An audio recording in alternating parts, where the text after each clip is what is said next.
ओम शांति। तो आज हम बात करेंगे जजमेंट एंड क्रिटिकल बिहेवियर के बारे में। बचपन से हमने ये बहुत देखा है और कहीं ना कहीं वो हमारी आदत का हिस्सा बन चुका है। जब हम छोटे होते हैं तो हम कहीं ना कहीं अपने पेरेंट्स, टीचर्स, फ्रेंड्स, कलीग्स या अपने पेरेंट्स, सिबलिंग्स को जज करते हैं। फिर हम अपने रिलेटिव्स को जज करने लगते हैं, अपने नेबर्स को जज करने लगते हैं, हम सोसाइटी को जज करने लगते हैं, हम सोसाइटी में होने वाली हर घटनाओं को जज करने लगते हैं और उन पे रिमार्क्स पास करने लगते हैं। अगर मैं होता तो मैं ऐसे करता। यहाँ तक कि हम ईश्वर को जज करने लगते हैं कि राम ने जो सीता के साथ किया वो गलत है, कृष्ण ने जो राधा के साथ किया वो गलत है, या फिर भी हम उन्हें क्यों पूछते हैं। तो हम कितना वक्त अपना दूसरों की एक्टिविटी को बिना समझे उसे लेबल करने में, एक्यूज़ करने में और एक्नॉलेज करने में वेस्ट कर देते हैं। अगर वही समय हम खुद के ऊपर काम करने में इस्तेमाल करें तो कितना अच्छा होगा। शायद हम अपनी लाइफ में एक पोटेंशियल स्टेप पे पहुंच सकेंगे। तो जजमेंट करने से क्या हो सकता है? पहली बात, जब हम किसी को जज करते हैं हम उससे अपने रिश्ते में खटास ले आते हैं, क्योंकि हमारा वाइब्रेशन उसके लिए नेगेटिव हो जाता है।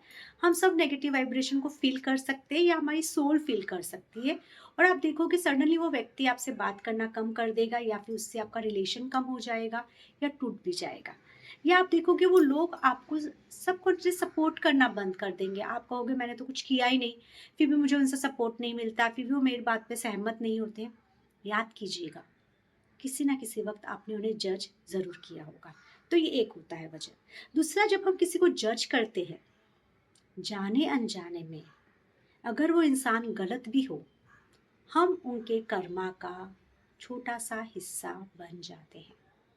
बहुत पॉसिबिलिटी होती है कि हम खुद वैसी घटनाओं का सामना करते हैं जहाँ पे शायद हमें भी उनकी तरह बिहेव या उनके परिप्रेक्ष्य से सोचने में मजबूर हो जाएंगे। मैं एक सिंपल एग्जांपल देती हूँ। राधा और कृष्ण का बहुत जन होते हैं जो बहुत जज करते हैं, लेकिन मैंने बहुत बार देखा कि उनकी लाइफ में ऐसे सिनेरियो आ जाते हैं जहाँ पे वो किसी से प्यार करते हैं, लेकिन किसी ना किसी वजह से वो उनसे कमिट नहीं कर पाते। हमें नहीं पता, ये उस जजमेंट का भी एक वजह होगा। तो जब हम जजमेंट करते हैं हम अपनी लाइफ में वो एक्सपीरियंस इनवाइट करते हैं, और वो एक्सपीरियंस को भी हमें गो थ्रू करना पड़ता है। तो कौन चाहेगा कि जिस लोगों को हम जज कर रहे हैं उनके एक्सपीरियंस को हम खुद भी गो थ्रू करें? इसलिए वो जजमेंट करना गलत है। थर्ड, जब हम जजमेंट करते हैं किसी को तो हम उन्हें एक बेनिफिट, एक पॉसिबिलिटी देने का जो राइट है वो उनसे छीन लेते हैं। हम भूल जाते हैं कि वो व्यक्ति के पास कोई वजह होगी जिसकी वजह से उसने वो कदम उठाया होगा। और जब हम ऐसा करते हैं हम यूनिवर्स में एक रिजेक्शन का वाइब्रेशन सेंड करते हैं, एक बिट्रेयल का वाइब्रेशन सेंड करते हैं, क्योंकि आप किसी को मौका नहीं देना खुद को एक्सप्लेन करने का भी बिट्रेयल होता है, और फिर हम वो वाइब्रेशन भी खुद की लाइफ में अट्रैक्ट करने लगते हैं। तो इसीलिए बहुत सिंपल है कि नेक्स्ट टाइम जब भी आप ऐसे सिनेरियो में आए जो आपके एक्सपीरियंसेस से, आपकी फिलॉसफी से, आपके एटीट्यूड से, आपके बिलीफ से मैच नहीं कर रहा है, बेटर है या तो उस सिनेरियो को छोड़ दें, या फिर इग्नोर करें, या फिर सरेंडर करें कि ये उनकी चॉइस है, हम उन्हें उनके हाल पे छोड़ देते हैं देन गॉसिपिंग का हिस्सा बनने के लिए। और एक सिंपल सा मेडिटेशन जो हम कर सकते हैं वो है सीकिंग फॉरगिवनेस।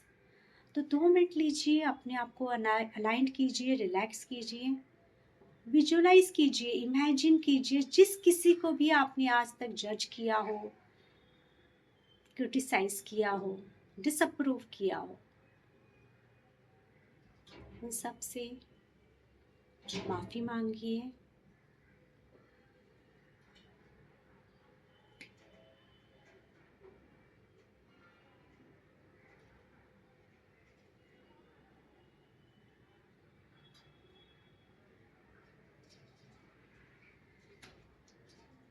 और उनमें ईश्वर का स्वरूप देखिए और उन्हें कहिए कि I respect and salute the divinity in you. तो मैं आपके अंदर जो ईश्वर का अंश है उसे प्रणाम करता हूँ, और आपको जाने अनजाने में जो मैंने जज किया उसके लिए क्षमा याचना करता। ये सिंपल सा एक्सरसाइज 21 डेज तक कीजिए। आप अपने जीवन में अपने अंदर हल्कापन पाओगे और एक बहुत स्ट्रॉन्ग शिफ्ट भी पाओगे। All the best. ओम शांति।